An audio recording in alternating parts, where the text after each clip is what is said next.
Estamos de volta agora no último bloco do programa Mais Saúde. Lembrando a vocês que, excepcionalmente hoje, o nosso programa está sendo gravado porque eu estou na cidade de Tiradentes, no seminário de ortopedia que está acontecendo aqui. Eu tive nos 2 primeiros blocos a participação de especialistas em coluna, em quadril, e agora eu tenho um especialista em cirurgia da mão, que também é Dr. Leonardo, mas é Leonardo Andrade Moreira. Boa noite, Leonardo. Obrigada por sua participação. Acho que nunca teve um programa com tantos Leonardos.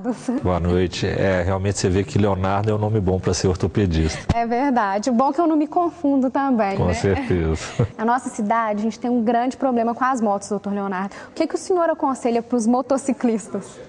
Primeira coisa, tomar muito cuidado, que é um veículo que hoje tem um aumento muito grande, por questões de facilidade de acesso à moto e até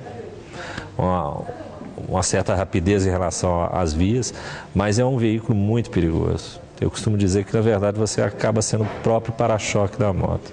E com isso, as lesões que aparecem com um acidente motociclístico são muito graves. Não só lesões de nervos, mas as fraturas expostas, as lesões em qualquer outro segmento do corpo, né? Então, realmente, é um veículo que proporciona um deslocamento mais fácil, mas é um veículo também que tem que tomar bastante cuidado. Uhum. E um motociclista que sofreu a lesão, precisou fazer uma cirurgia, a recuperação é lenta, doutor Leonardo? Em quanto tempo a pessoa demora para se recuperar?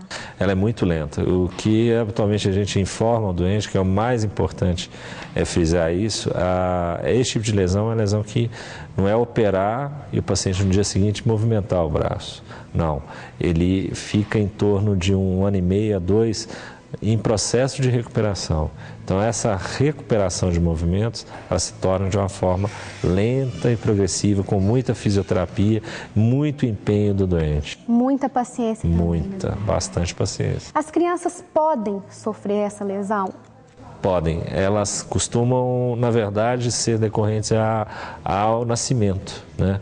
Que é a paralisia obstétrica, né? A lesão do plexo braquial ao nascer, né? Graças a Deus, ela vem tendo uma certa diminuição de casos, né? Que o conhecimento do obstetra, dos pediatras, então, assim, a gente está tendo uma taxa bem menor em relação à criança, mas ela é frequente, ela aparece na criança também.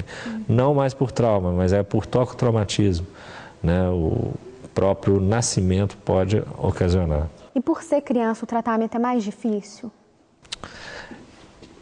Depende, porque, na verdade, há algumas abordagens que a gente tem normalmente no adulto, às vezes a criança, eu acho que a criança ela sempre tem uma chance melhor do que o adulto. Essas lesões elas são piores para um paciente, por exemplo, acima de 40 anos. A perspectiva de recuperação é muito menor. Agora, criança, eu sempre tenho uma expectativa, eu sou mais otimista, mas é lógico que deixa sequela também. Uhum. E os pacientes que sofrem esse tipo de lesão, doutor Leonardo, eles têm dificuldades em achar um especialista da área? Nossa, é o que mais tem. Isso é ruim para ele e é ruim para a gente, porque enquanto eu estou de um lado tentando resolver e ajudar o paciente, ele está lutando com o sistema, lutando com o próprio desconhecimento do problema, que acaba levando a um atraso. Às vezes o ideal é você ter esse paciente o mais precoce possível para poder informar, acompanhar e cuidar desde o começo.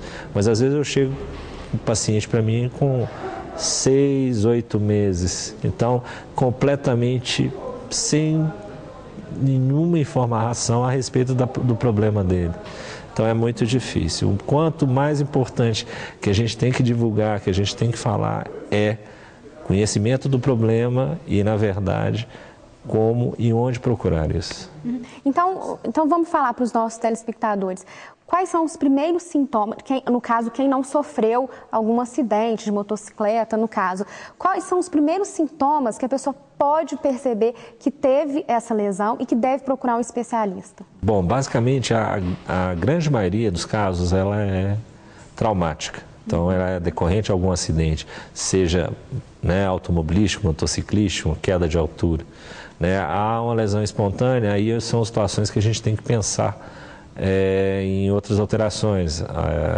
algum processo inflamatório, algum tumor acometer naquela região, seja de pulmão. Então, são situações que às vezes podem comprimir o plexo e provocar sintomas, igual a perda de função no membro. Né? Então, principalmente são as lesões por acidente. Traumáticas. Então, as pessoas que sofreram um acidente, às vezes está fazendo um tratamento errado, doutor Leonardo. É importante eles pesquisarem e procurar um profissional certo para poder, né, melhorar, ver o resultado mais rápido. Eu não considero que seja errado, mas eu acho que é falta de conhecimento, na verdade, e falta de informação é o que mais atrapalha a gente, porque o doente ele chega muito tarde, às vezes, para a gente. Isso que a gente tem que brigar para poder fazer com que ele chegue mais precoce para ter um atendimento adequado. Tá, então, primeiro, conscientizar, ter mais cuidado com as motos, evitar o excesso de velocidade para não sofrer o trauma. Sofreu o trauma, vamos procurar um especialista na área para resolver o problema. Com certeza. Doutor Leonardo, então, muito obrigada por sua participação. É um prazer recebê-lo aqui. Espero que daqui 2 anos eu esteja de volta e nós podemos fazer de novo o programa aqui com vocês. Indo de encontro ao 7º Simpósio Márcio Ibrahim de Carvalho. Com certeza nós estaremos aqui. Deus quiser. Muito obrigada. Eu que agradeço. Lembrando que, excepcionalmente hoje, nosso programa foi gravado. Eu estou em Tiradentes, no 6º Seminário de Ortopedia Márcio Ibrahim. E eu conversei com 3 Leonardos que são ortopedistas, estão no primeiro bloco, no segundo, no terceiro. Eles falaram sobre coluna, quadril e agora o doutor Leonardo sobre as lesões do ombro. Então, eu gostaria de agradecer a todos que me acompanharam, mandar um grande abraço para a doutora Clarissa, que foi quem nos comunicou sobre esse seminário, quem nos ajudou na produção desse programa, mandar um abraço para o Dr. Márcio Ibrahim, que é o grande nome desse seminário, e para todos vocês. Então, se você não conseguiu acompanhar esse programa todo, nesta sexta-feira tem a reprise às 10h10 da manhã. Semana que vem estaremos de volta ao vivo com mais um assunto interessante. Então, até lá e uma boa noite.